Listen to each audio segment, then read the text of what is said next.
Ayan na, magluluto na naman si Mapiling ng semi-authentic sisig.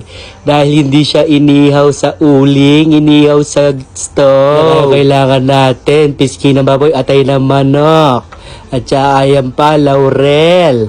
At saka paminta, at saka asin. Sa pagpapakuluyan ng pisngi, no? Tapos siya, no?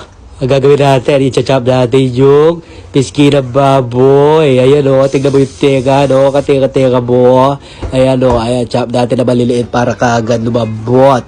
Ayan na ka, no? Lalagyan na dito natin. Papakuluan natin ng may laurel, paminta, at asin. Tapos ito, pe-prep na tayo ng sibuyas. Chop natin yan. Ang bilis-bilis ko mag-chop po, no? Para ako si, ano, the flash.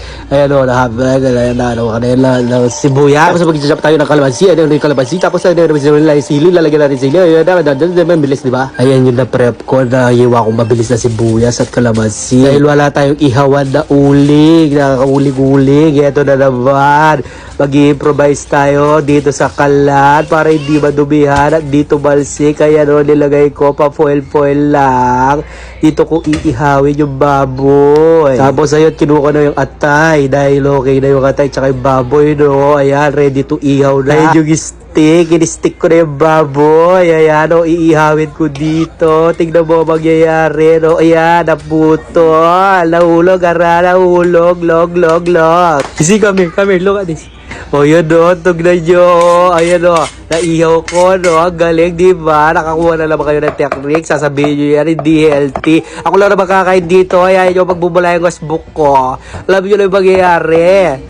Tapos ayan, ihalo na natin yung ano, no? Yung sibuyas, tsaka atay, sili, at kalamansi, no? Ayan na, di ba guys? Nilagyan ko na maraming kalamansi. Mas maasim, mas masarap. Tapos pimix ko gamit ang aking kamay, malinis yan. 3 beses ko hinugasan yan. Nilagyan ko pa lang kasi yung kamay ko.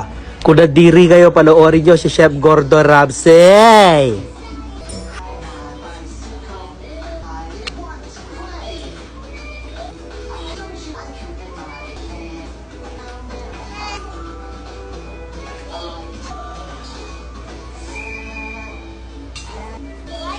Hey, JC!